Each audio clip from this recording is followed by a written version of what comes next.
Everybody, it's Ariel Hubbard. Hi, everybody, it's Ariel Hubbard, and Vicki Draper.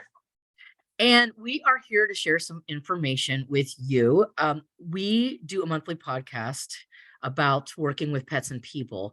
As healing intuitives, we have a lot of stories to share and a lot of amazing things that have happened over the years. We've both been doing this for more than 20 years.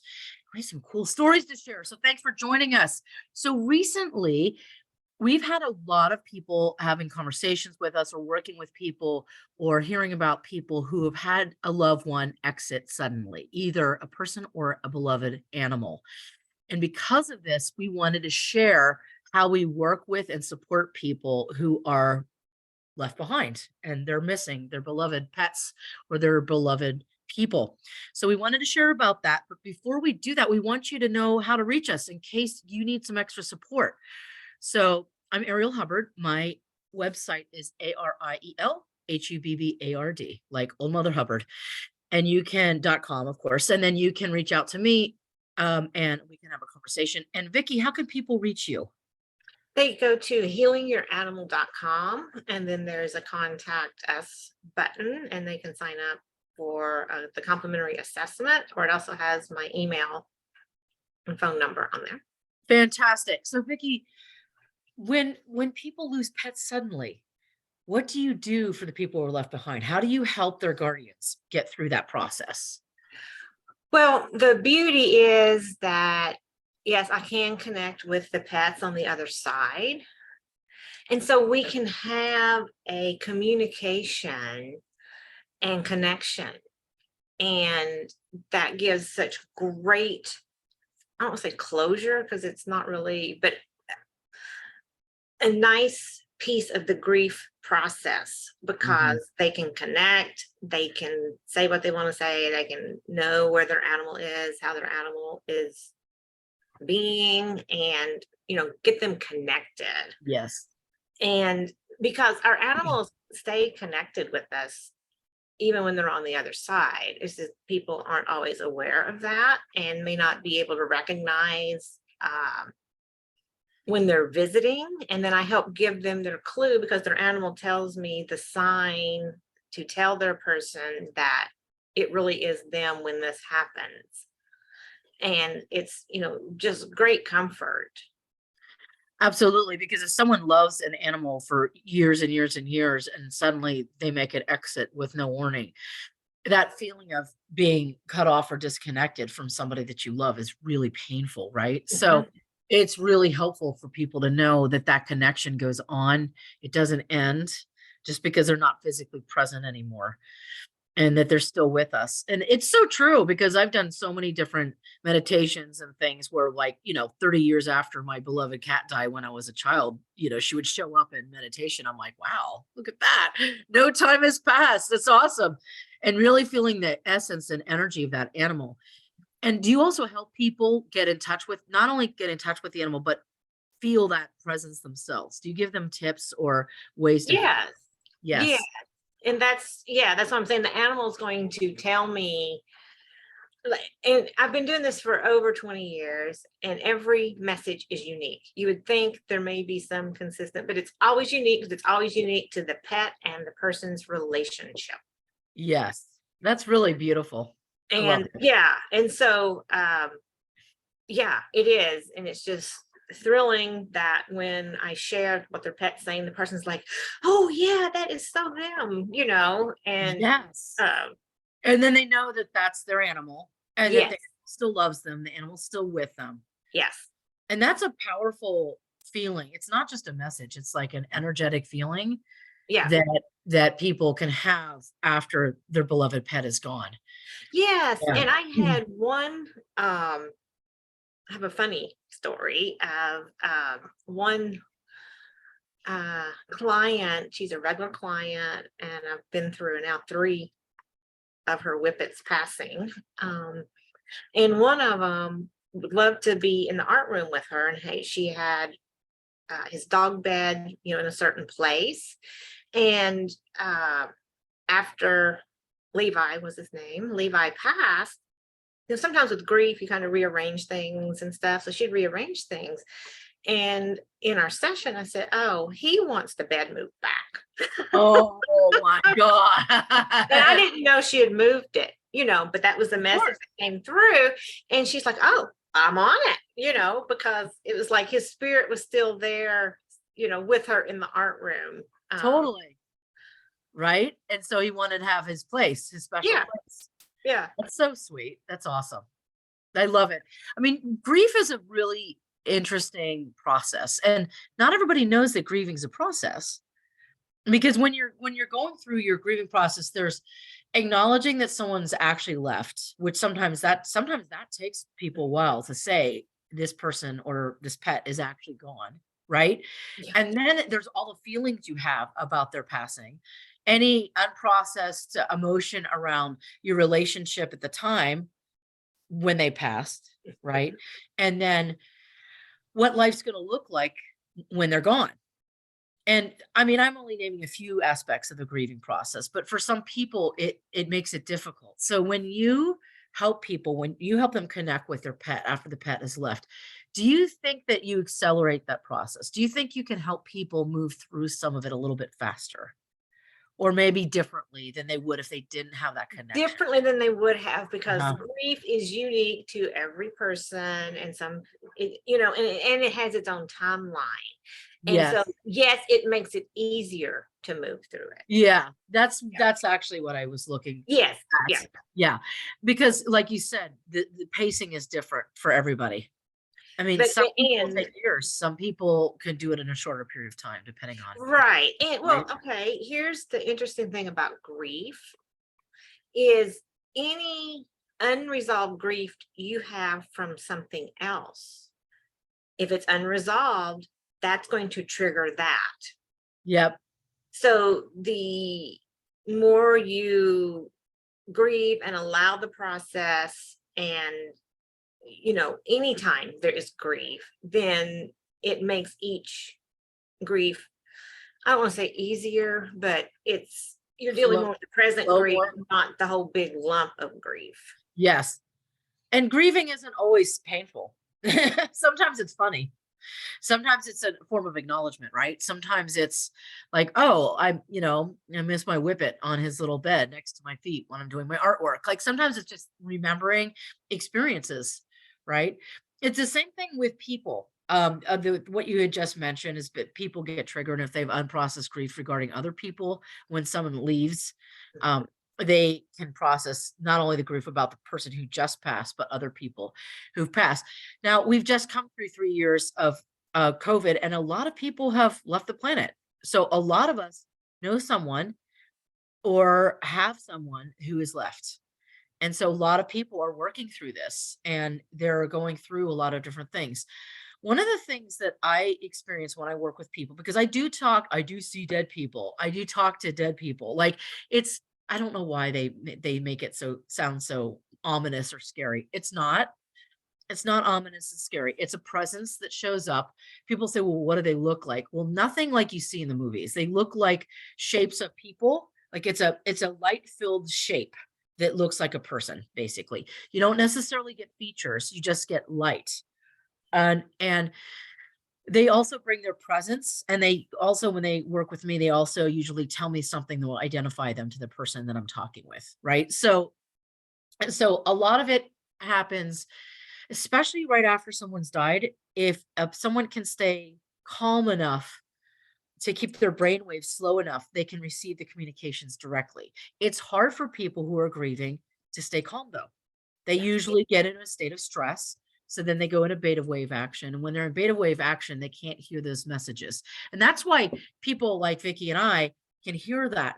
And as a listener, you may not be able to hear some of the stuff right away because your brain waves are going too fast because you're stressed, you're upset, you're hurt, you're all the feelings that come up that make your brain waves go faster.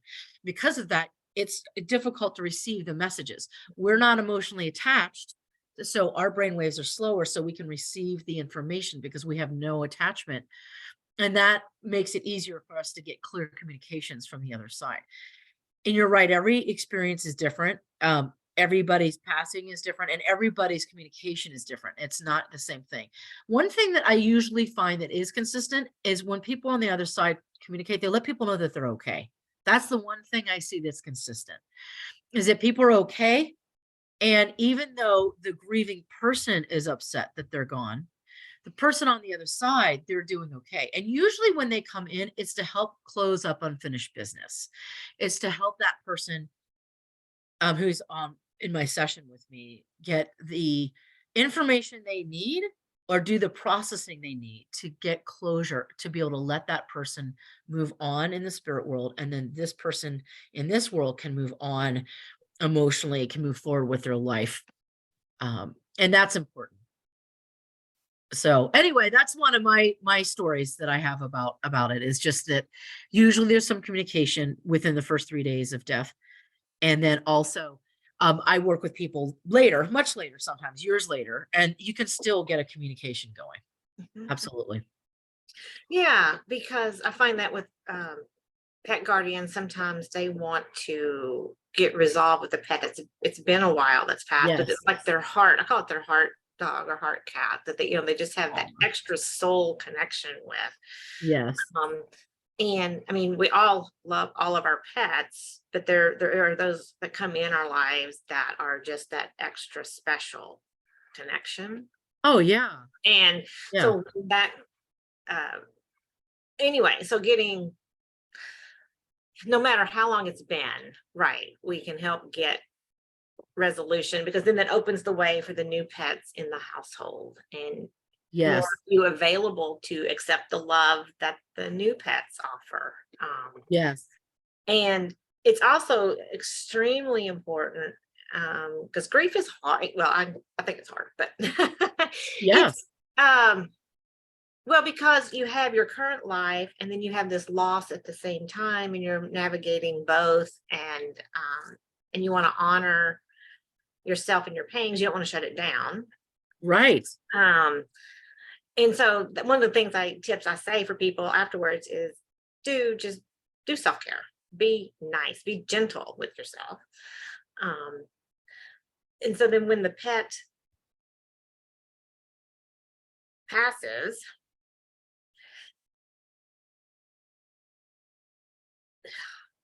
When the pet sorry, I just had a recent loss. And so, you just um, did you just have an emotion come up just now?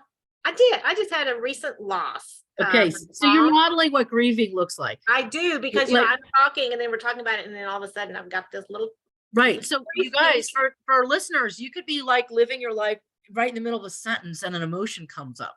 And so Right. what And then you're like crying and you don't know, right, like, oh, why am I crying out? And right. wherever. But what Vicki was just modeling, she was just being present to the feeling that was coming up. She was being present to the feeling that was coming up, and just taking a moment to sit with it and let herself feel it. And then once you feel it, if you repress it, it comes back stronger and harder. When the feeling comes up, if you just let yourself feel it and breathe and stay grounded, and then the feeling will pass, and then you can move on with your life. And it's kind of like that with grieving. Like you're going to have different feelings that will come up, and you just be present and move on, be present, move on, be present, move on. And it's literally, it's like you're walking down this path, like this path that you can see behind me. And there's a stone, you step on that stone and then you wait. And then you step on the next stone and you wait. And you step on the next stone and you wait. And you just keep moving forward to keep, because if you repress it, you stagnate your own energy. And if you feel it, the energy flow opens up. You got to keep the flow moving, because that's for your own self-care, your own health. Right? Yes. So modeling how grief can just take over, and even in the middle of a live podcast. I know, right? So, well, because, okay, so I have a recent grief in my life. My mom's 6-year-old Pomeranian died last week, and it Yeah. was somewhat unexpected. Yes. And it turned out he had a heart condition that we didn't know about. And but by the time they found out about it, it was, the vet even thought he had longer, but he didn't. So I did what I do with my clients, is I helped him beforehand. So I helped scout, well, one, give him permission to pass because my mom and sister were going to be taking him. They told me, the day he was going to be passing, that they were going to be taking him in. It's like, it's time. And so I connected with him, and he got such great peace because he'd been Wow. struggling just that day. I mean, luckily he hadn't struggled. But then that day, that's when they knew. And in the connection with him and sharing that, okay, they're going to be crying because they love you so much, and they're going to help you, pass over. And then just that they were giving him permission, he released. He just like, "Oh, okay." So he got a lot of peace before passing. And that's important. Which was beautiful that I was able to be a part of that. And then, so for my own grief process, I actually connected in with him recently on the other side because it felt important for me to check in with him. And it was beautiful. It was beautiful what he showed me. And, so now I feel complete with honoring our relationship and honoring, his passing, and knowing he's bebopping along and he's just doing good because he's not in a physical body that was struggling. Yes. Yep. Now, some people, when their pet leaves, some of them say, I'll never get another pet. And some of them say, I'll get a pet in like 2 years, and then someone run out and get a pet right away. And I know people within a couple weeks or maybe a month, they had either like they adopted new pets. And it's important for some people. They don't want to have a void. They want to have an animal companion there with them, to be there with them. And it's important. And then other people, they like need to wait, and I'm sure you've experienced this with your clients. Yes, absolutely. And there's no judgment because there's no right or wrong answer. Yes. Just like with everything else in life, right? We all do our lives the way we do them. Yes. Yeah. Because like you said, there is a big hole when they're gone. Yes. They have a big presence. And it's not that if you get a new pet quickly that they're replacing the other one. Yes. It's that you're, providing a nice loving home, and you're starting a new relationship while you're still processing the old. Yes.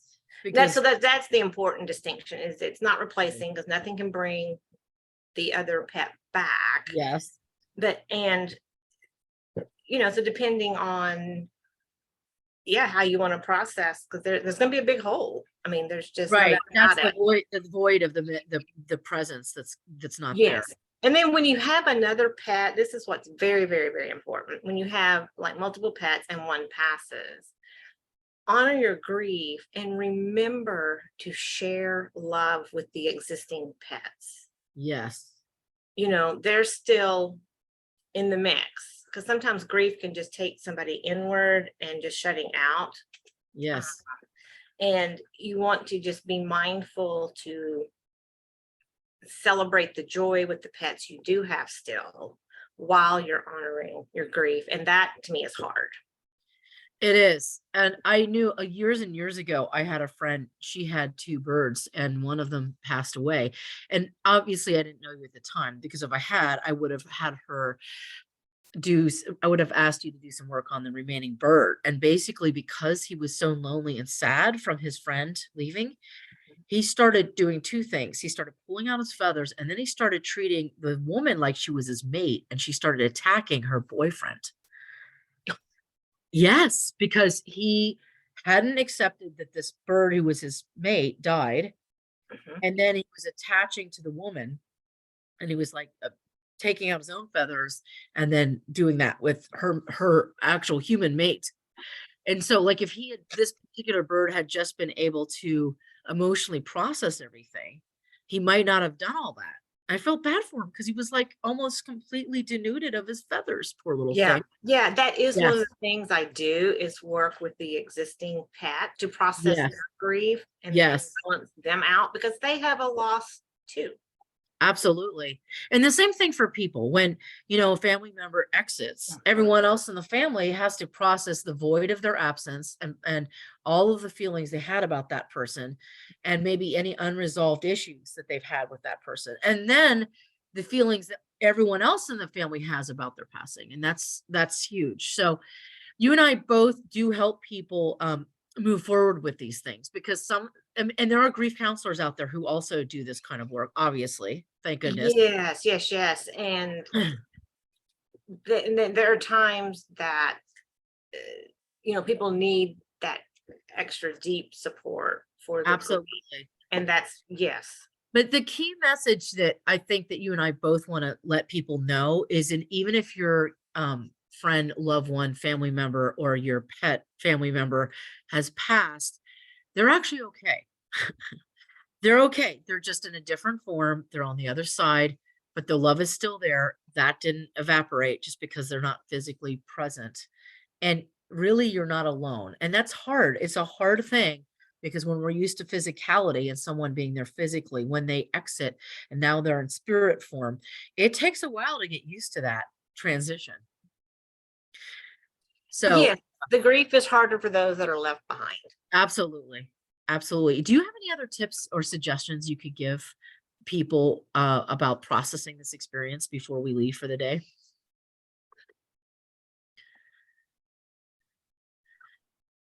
Yes. Go down memory lane. One of Yeah. the best things is just to remember all the joy that you had together because that was real. Yes. That was real, and honoring it can help you then process the grief and move it through. Um, So that could be going to places where you spent time with them. That could be doing activities that you did with them. That could be making memory books of photos of them. That could be telling stories about them. Some, those are all ways that we could process that. Oh, yeah. look who's there. Oh, See? Spirit has come Oh, to share. I know. oh, that. He's my helper. He actually has signed up to help me in my message. So he's coming here, aren't you? Yes. Look at him snuggle in there. You Oh, agreed. You agreed with that. Share that joy share the because it's joy. important. Yes. Aw, look at him snugging on her. That is so I cute. know it. They totally do. He's the expert for modeling that. Yes, He only picked up the fact that you were sad and he like came right over. exactly. And look at him. He's doing his little, He's yeah, snugging on you. He's I totally know. snugging on you. Okay, so we're gonna have to go soon. So I want to share some news. Vicki just released her third book, which is really Woohoo. exciting. And what's your book called?